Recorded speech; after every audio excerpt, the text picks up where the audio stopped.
Fl-isem tal-Missier u tal-Iban u tal-Ispiritu Santu, Amen.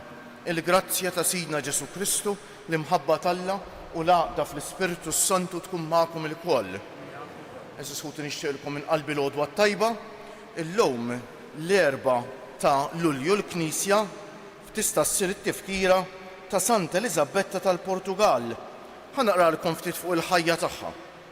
Mela kienet bint is-Sultan ta' Aragona, twieldet fl-1271. Iż-żewġet żejra lis-Sultan tal-Portugal u kellha żewġ tfal. Rat ħafna tbatija u toqol, imma sofrit kollox b'sabar kbir u bit-taħriġ fit-talb u fl-opri tal-ħniena. Wara l-mewt ta' żewġha qasmet ġida lil foqra u daħlet terzjarja Franġiskana.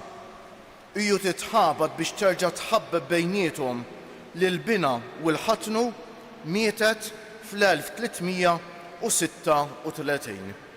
Hekk jaġbuna dawn il-qaddisejn eżis ħutili u xekk. Għaddew minn ħajja jibsa, kienet mara ta' fama kbir ovvjament, kienet ir-reġina tal-Portugal, għaddit minn ħajja jibsa, ma beżgħetx tgħix ħajja spiritwali awtentika, jiġifieri fejn it-talb u r-relazzjoni tagħha mal-Alla u l-imħabba tagħha lejn il-proxmu u speċjali lejn il-foqra saru l-iktar ħaġa importanti ta' ħajjitha, mhix ċajta x'emmit żewġa tqassam ġida lil foqra u xekk. U saret saħansitra terzjarja Franġiskana. Nitolbu bl-interċessjoni tagħha eżis ħutej biex ma nibżewx inkunu nsara veri, insara li joffru sfida għad-dinja ta' żmienna, dinja li hija antinisranija eżis ħuta ħafna drabi. Mingħajr ma niġġudikaw lil ħadd m'għandna l-ebda dritt niġġudikaw, imma l-ħajja tagħna tkun kif jgħidu sinjal ta' kontradizzjoni. Il-ħajja tagħna eżis ħutej tkun sinjal fid-dinja hemm barra u xekk tal-preżenza talla u tal-imħabba talla lejn il-bniedem. Ejjew għalhekk nitħejju kif jixraħ niċċelebraw din l-Ewkaristija eżis ħutej billi b'umiltà nitolbu maħfra lil Mulej għal ħtijietna.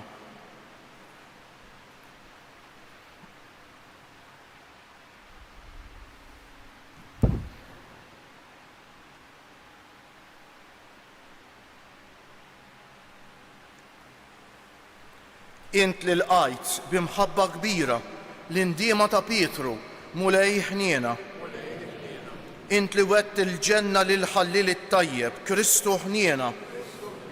Int li tidħol għalina midinbejn quddiem il-Missier Mulej ħniena.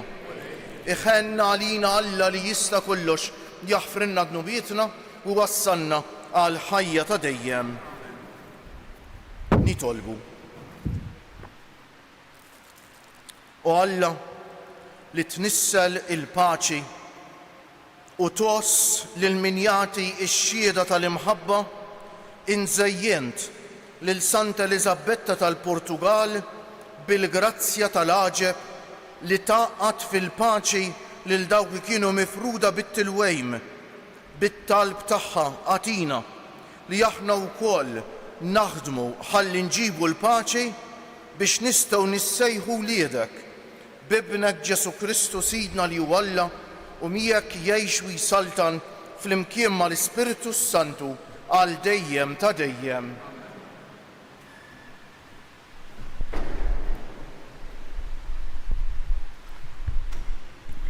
Qarim il-ktieb tal-Ġenesi. Sara laħqet l-umur ta' 127 sena. Dawn kienu s-snin ta' ħajjet Sara u mietet Sara f'Kirjat Arba li hi Hebron fl-art ta' Kanan. Abraham daħal jagħmel il-vistu għal Sara u jibkija. Imbagħad Abraham qam minn quddiem il-mejta u mar ikellem lill-ulied Ħett u qalilhom: Jien qiegħed ngħix magħkom ta' barrani u frustier, għatuni li jkolli qabar magħkom u nitfen il-mejta tiegħi minn quddiemi. Wara dan imbagħad Abraham difen lil Sara, martu, fl-ar tal-għalqa ta' Makfela bis-Swiet Mamri li hi Hebron fl-art ta' Kanan. Abraham kien xieħ u mdaħħal fi żmien u l-mulej kien birku f'kollox. U Abraham qal lill-qaddej tiegħu li xjaħ f'daru li kien joħodlu ħsieb ta' kull ma kellu. Għamel idek taħt kuxtejja u nġalek taħlifli bil-mulej Alla tas-sema u l-art li ma tiħux mara għal ibni mill-bniet tal-Kananin li jien qiegħed nammar f'nofshom imma tmur farti u għand niesi u ħu minn hemm mara għal ibni Iżak. U l-qaddej wieġbu u jekk il-mara ma tkunx trid tiġi miegħi f'din l-art ikolli nerġa' nieħu lil-ibnek fl-art li minnha inti ħriġt. U Abraham wieġbu qis li ma tieħux lill-ibni hemmhekk il-mulej Alla fis-smawiet li ħadni minn dar missieri u minn art walidi u li kellimni u li ħalifli u qalli li nislek nagħti din l-art. Dan jibgħat l-anġelu tiegħu quddiemek u inti tieħu mara għal ibni minn hemm. U jekk il-mara ma tkunx trid tiġi miegħek, inti tkun maħlul minn din il-ħalfa tiegħi. Biss li l-ibni teħdux hemmhekk. Wara ħafna żmien Iżak kien mar bir l-aħoj Roj li kien joqgħod fl-art tan-Negeb. U Iżak kien ħareġ jistrieħ fir-raba għal ħabta ta' filgħaxija u refa' għajnejh u ħares u ra l-ġmla rasqin. U Rebekka refet għajnejja u rat lill-Iżak u niżlet minn fuq il-ġemel u qalet lill-qaddej min hu dak ir-raġel li ġej fir-raba jiltaqa' magħna. U wieġeb il-qaddej dak sidi u qabdet l-istar u tgħattiet bih. U l-qaddej qal lill-Iżak kull ma kien għamel u Iżak daħħal fil-għarix ta' Sara ommu u ħal Rebekka u saret martu u ħabba u hekk tfarraġ Iżak wara il-mewt ta' ommu. Il-kelma tal-mulej. Roddu ħajr lill-mulej għaxu tajjeb. Roddu ħajr lill-mulej għaxu tajjeb. Roddu ħajr lill-mulej għaxu tajjeb għax għal dejjem it-tieba tiegħu. Min jista' jsemmi l-emejja l-kbar tal-mulej jew isemmi t-tifħir kollu tiegħu. Roddu ħajr lill-mulej għaxu tajjeb. Ħieni min jimxi bid-dritt, min jagħmel dejjem is-sewwa, ftakar fija mulej f'imħabtek għall-poplu tiegħek. Roddu ħajr lill-mulej għaxu tajjeb. Aħseb fija bis-salvazzjoni tiegħek biex nara il-ġid tal-mażulin tiegħek biex nifraħ għal ferħ ta' ġensek u niftaħar mal-poplu ta' wirtek. Roddu ħajr lill-mulej għaxu tajjeb. Alleluja, alleluja, alleluja. Ejja għandi intom il-koll li tinsabu mħabtejn u mtaqlejn u jiena nserraħkom jgħid il-mulej. Alleluja.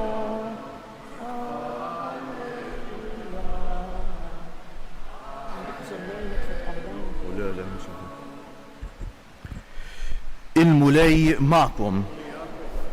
Qari mill-Evanġelju mqaddes skont San Mattew. F'dak iż-żmien Ġesu ra wieħed bil-qiegħda quddiem il-mejda tat-taxxi. Kien jismu Mattew. Ejja warajja qallu. Dak qam u mar warajh. U ġara li kif qatt għandu għall-mejda ġew bosta pubblikani u midinbejn u għadu madwar il-mejda ma' Ġesu u d-dixxiepli tiegħu. Meta raw dan il-Fariżej qalu lid-dixxiepli għaliex jiekol mal-pubblikani u l-midinbejn li mgħallem tagħkom u semagħhom u qal it-tabib ma jeħtieġuhx dawk li huma f'saħħithom iżda l-morda. Mela morru talmu x'jiġifieri ħnien rrid u mhux sagrifiċċju għax mhux lil ġusti ġejt insejjaħ iżda lil midinbejn. Il-kelma tal-mulej it-tifħir lilek Kristu. Bit-tagħlim tal-Evanġelju nitnatfu minnu bietna.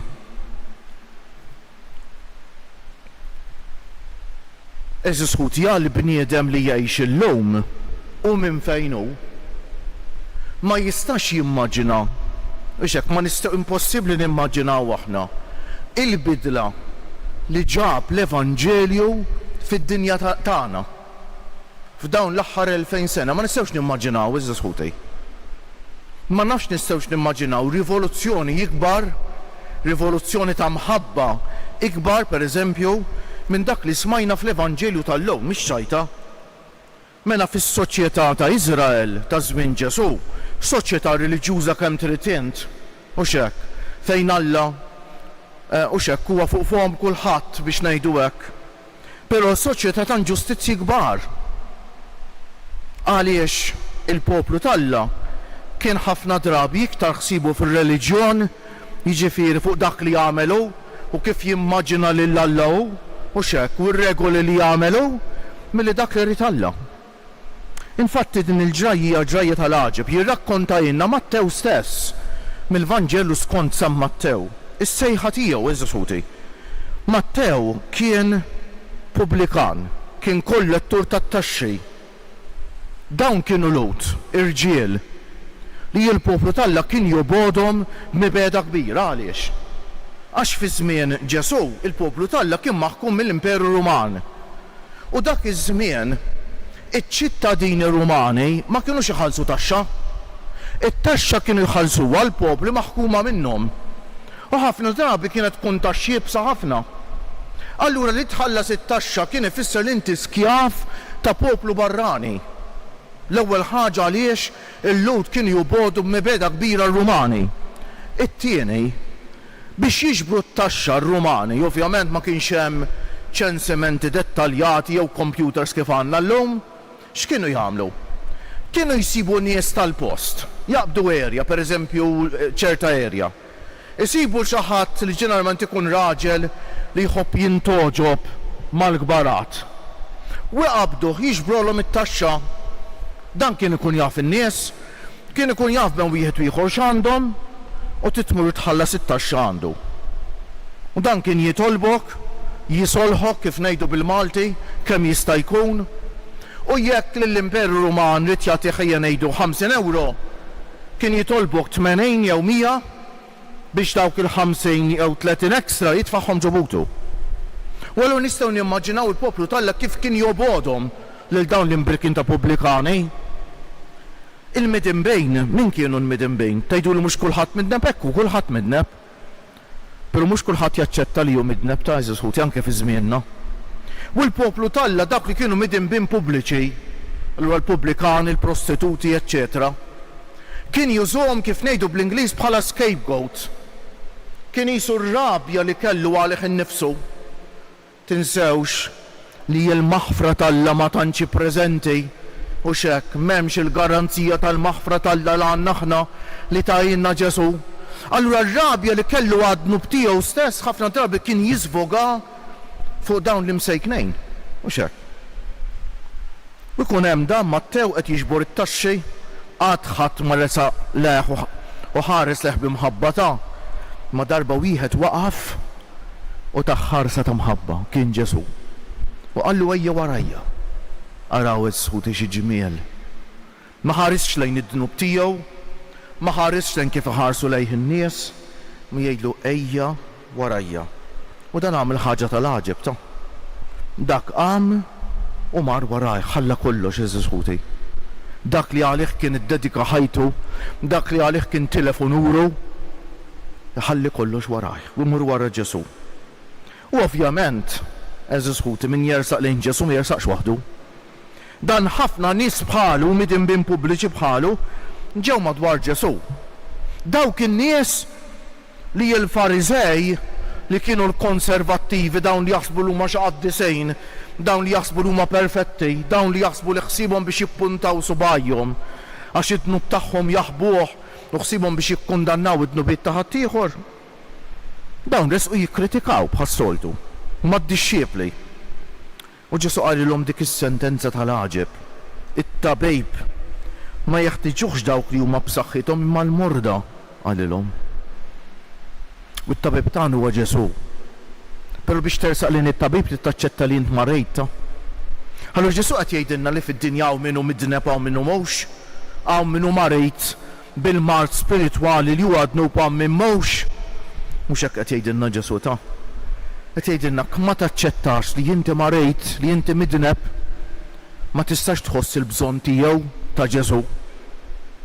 U ma taċċettax li marit u midneb u ma tħoss il-bżonn ta' Ġesu qed teskludi ruħek mis-salvazzjoni tiegħu. U dan Ġesu jgħidha lil Farisej u jgħidha lilna, eżekuti. Mela morru talmu qed jgħidilna. X'jiġifieri ħniena r-rejt u mhux sagrifiċċju. Għax mhux lil ġusti ġejt insejjaħ, jeżistu l-ġusti. Dawk li jaħsbu li huma ġusti, dawk li jaħsbu li huma perfetti. Iżda lil midinbejn eżekuti. X'tagħlima, x'rivoluzzjoni, x'bidla fil-mentalità tar-reliġjon eżekuti.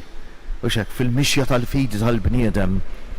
Ejjew eżekuti llum ta' nirriflettu fuq dal-Vanġelu fiċ-ċoħ id-dar. Werġaq raħ wara x'qed jgħidlek u nara jien x'qed jgħid lili. Kemm naċċetta li jiena midneb.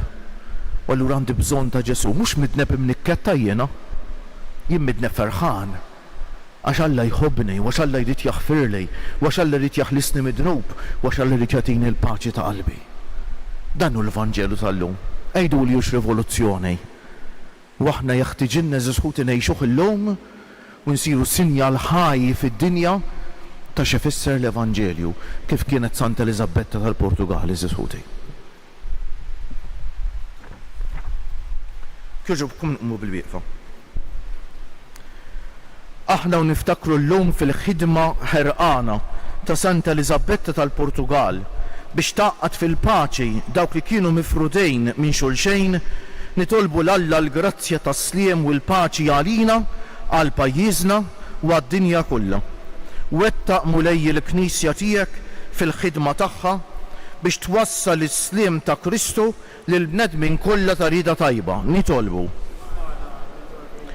Dawwa l-fema ta' kull min għandu xi seta' f'pajjiżna u fid-dinja biex qatt ma jagħmel xejn li kun jista' jġib inkwiet u firdiet fost il-bnedmejn. Nitolbu, ismana.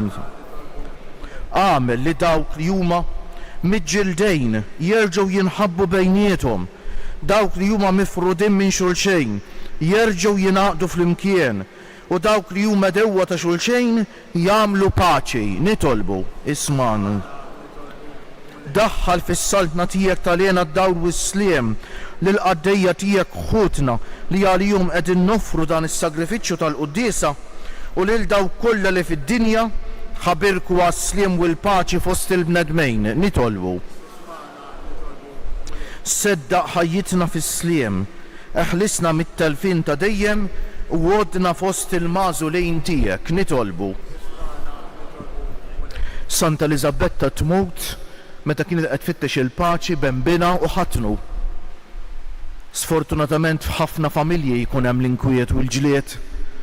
Sfortunatament ħafna drabi li wirt isir motiv ta' ġlied fil-familji tagħna. Jew nitolbu eżisħuti anke bl-interċessjoni ta' Santa Elisabetta tal-Portugal biex fil-familji tagħna jkun hemm il-paċi u l-imħabba. Biex narfu li mhux wertet kif ngħidu li titlef il-paċi fil-familja għal farka li jeħta din id-dinja iżjed ħasra. Li tgawdih biss għal ftejt u ġiblek ħafna iktar inkwiet u titlef kollox illum jew għada tħalli kollox warajk. Mhux wertet il-paċi hija rigal wisq għażejs. Nitolbu għal ħutna l-anzjani, il-morda, il-persuni bi bżonnijiet speċjali, dawk li jieħdu ħsiebhom, dawk li jitolbuna nitolbu għalihom eżis ħuti. Nitolbu għal dawk li għaddi minn xi mument diffiċli fil-ħajja bħal mart mentali, depressjoni jew kundizzjonijiet oħra li forsi nħossunu xekk, nħossuna mafġa meta ngħaddu minnhom eżis ħuti, jew naqtgħux qalbna, jew nafdaw it-talbit tagħna f'idejn l-om tagħna tas-sema illi tressaq it-talba tagħna quddiem bina Ġesu u ma tħallina qatt weħedna fiskiet nofru t-talba tagħna lil mulej.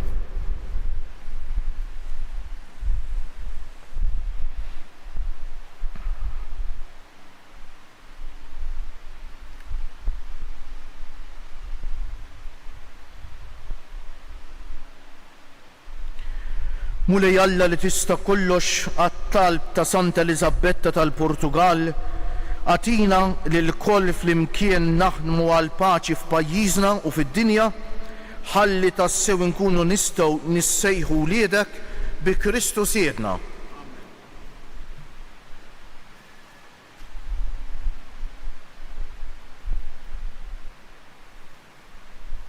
Imbierek int Mulej Alla tal-ħolqien kollu għax fit-tjobitek tajtna l-ħobs li qegħdin noffrulek frott tal-art u xogħol il-bniedem li minnu jsir għalina il-ħobs tal-ħajja. Imbierek Alla għal dejjem bil-misteru ta' dan l-ilma u l-mejt ikollna sem fin-natura divina ta' Kristu kif hu jissieħeb magħna fin-natura tagħna l-medmin. Imbierek int Mulej Alla tal-ħolqien kollu għax fit-tjobitek tajtna l-imbit li qegħdin noffrulek frott tad-dilja u xogħol il-bniedem li minnu jsir għalina x-xorb tar-ruħ. Imbierek Alla għal dejjem. Ilqana Mulej Alla tagħna u umli u niedma quddiemek u għamel jkun jogħġbok dan is-sagrifiċċju li sejdin noffrulek naddafni Mulej Mużuniti u din tiegħi jaħdili.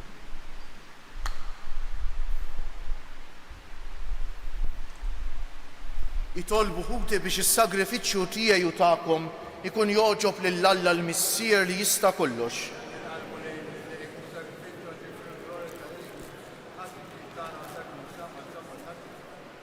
Ilqa' Mulej l-offerta tal-poplu tiegħek u għamel li aħna li qegħdin nfakru l-opra ta' mħabba bla qies ta' ibnek nitwettqu fl-imħabba tiegħek u tal-proxmu fuq l-eżempju ta' Santa Elisabetta tal-Portugal bi Kristu siedna. Il-Mulej magħkom. Nerfew qlubna l fuq nissu ħajr lil Mulej Alla tagħna. Sewwa u xieraq tas-sew, Mulej Missier Qaddejs, Alla ta' dejjem li tista' kollox. Tajjeb u taġid tas-salvazzjoni tagħna li dejjem u kullimkien inroddulek ħajr. Għaliex fil-qaddisin li kkonsagraw ruħhom għal Kristu minħabba s-saltna tas-smewiet jixraq infaħru lilek għal providenza tiegħek tal-għaġeb. Għax bija terġa' ssejjaħ lill-bniedem għal qdusija li fija sawwartu fil-bidu u ddewqu minn issa d-doni li bijhom iżżejnu fit-tiġdid tad-dinja bi Kristu siedna. Għalhekk mal-qaddisin u l-anġli kollha infaħruk u intannulek bla qiegħda. Qaddejs, qaddejs, qaddejs, Mulej Alla tal-eżerċti, is-smewiet u l-art mimlija bil-glorja tiegħek. Osanna fil-għoli tas-smewiet, imbierek minn ġej fisem il-Mulej, osanna fil-għoli tas-smewiet. Qaddejs tas-sewint Mulej, inti l-għajn ta' kull qdusija, qaddes għalhekk nitolbuk dawn l-offerti bil-barka tal-Ispirtu tiegħek biex isiru għalina l-ġisem u d-demm ta' Sidna Ġesu Kristu li meta kien sejjenata biex minn raj ħibati ħajl ħobż radd il-ħajr qasam tal id-dixxipli tiegħu u qal: ħudu u kulu il-koll minn dan għax dan huwa ġismi li jingħata għalikom. Mulej tiegħi walla tiegħi, mulej tiegħi walla tiegħi, mulej tiegħi walla ġismi. Hekk ukoll wara li klaħa l-kalċi reġa' radd il-ħajr tal id-dixxipli tiegħu u qal: ħudu u ixorbu minnu il-koll għax dan huwa il-kalċi ta' demmi tal-patt il-ġdejt li jibqa' l-dejjem, id-demm li jixxerret għalikom u għall-bnedmejn kollha għal maħfra ta' dnubiet. Għamlu dan b'tifkira tiegħi.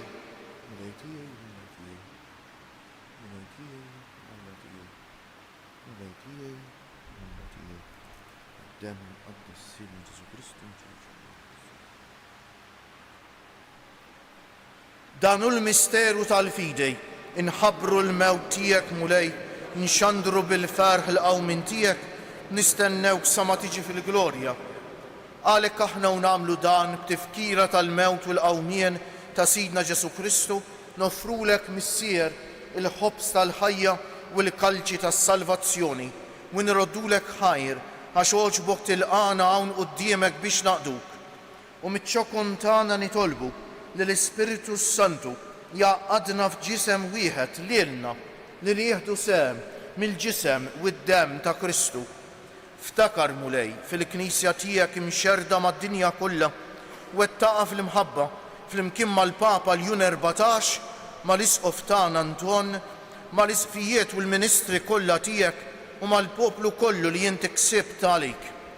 Ftakar ukoll f'ħutna li raqdu bit-tama tal-qawmien, ftakar fil-mejtin kollha, daħħalhom quddiemek fid-dawl tas-sebħ tiegħek. Ħenna għalina l-koll nitolbuk.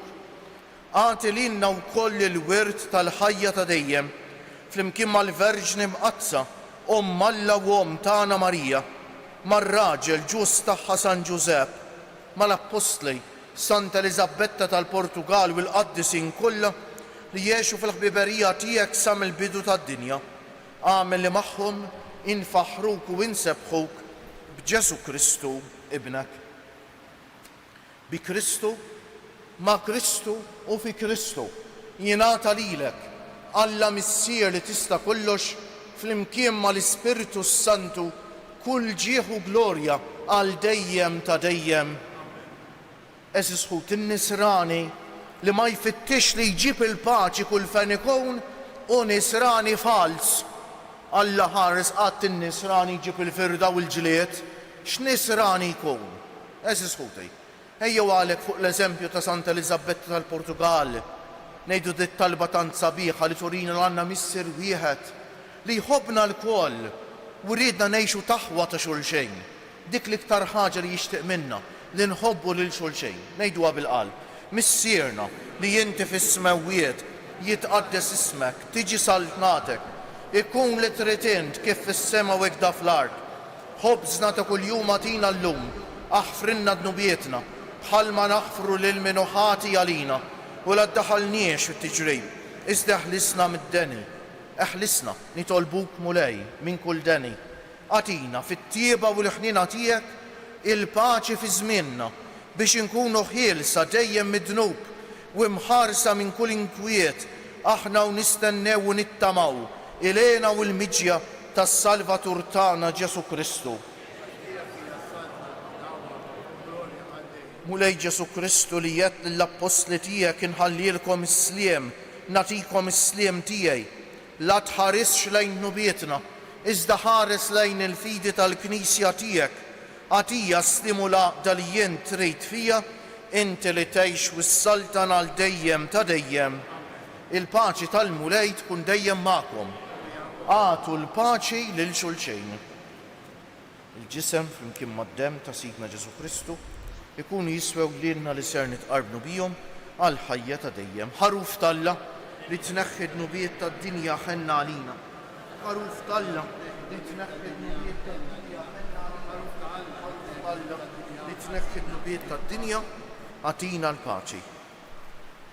Mulej Ġesu Kristu bin Alla l-ħaj bil-mewt tiegħek kif rid minnek il-missier u bil-ħidma tal-Ispiritu Santu inti tajt il-ħajja lid-dinja.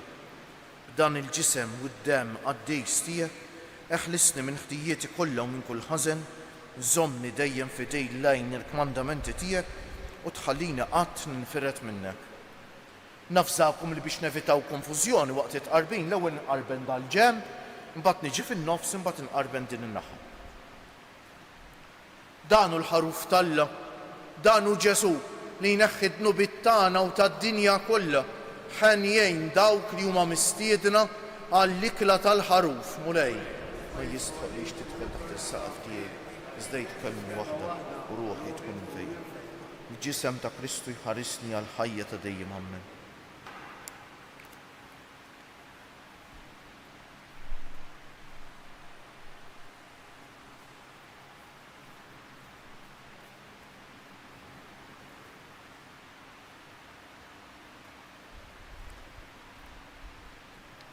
Kristu, ħarisni għal ħajja ta' dejjem Amen.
Ma nafx iżisħuti tajtu x'kas ta' x'kantajna l-lum fl-aħħar strofa issa stess ta' Mulej Ġesu għatina li nilqgħu salibek biex inkunu l-idejn tiegħek il-qalb tiegħek illi jħobbu lill-bnedmejn. Kemm sabiħ eżisħuti iva eżisħuti. Ġesu li rċevejna issa għandu bżonn idejna, għandu bżonn moħħna, għandu bżonn qalbna, għandu bżonn tiegħi u tiegħek biex ikompli juri l-mħabba tiegħu lejn l-oħrajn. Hemm barra fuq ix-xogħol, mal-familja, mal-ħbieb, mal-ġirien, eċċetera, eċċetera.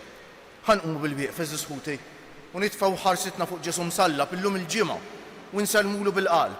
Nadurawk, o Ġesu, u nberkuk. Nadurawk, o Ġesu, u nberkuk. Nadurawk, o Ġesu, u nberkuk.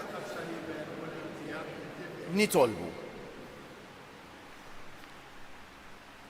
Tmajtna mulej bl-ikel li fih kull għaxqa is-sagrament tas-salvazzjoni tagħna, fiċ-ċokun tagħna nitolbu t-tiba tiegħek biex insiru nixbħu lil Santa Elisabetta tal-Portugal fl-imħabba tagħha ħanissieħbu magħha fil-glorja bi Kristu Siedna. Ħanejdu bil-qalb tliet Ave Marijiet f'ġieħ 3 ijiem l-ġisem tal-Tana Marija dan fil-qabar eżisħuti nofruhom biex ta' bilħaq aħna f'Malta u Għawdex nirbħu t-tentazzjoni tal-ġlied, tal-firda u nintrebħu mill-imħabba ta' Ġesu għalina u biex inwasslu għal l-oħrajn.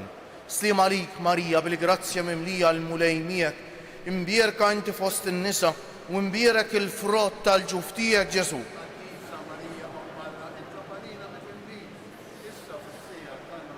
Slim għalik Marija bil-grazzja mimlija l-mulej miegħek, imberk inti fost in-nisa u imbierek il-frott tal-ġuf tiegħek Ġesu.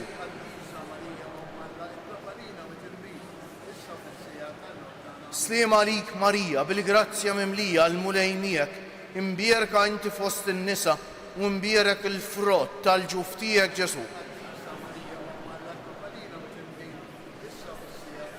O Marija li tħallif id-dinja mingħajr teba, Madonna ta' Pinu, sultana tal-familja, bħaristek fuqna dejjem żomm. Il-mulej magħkom.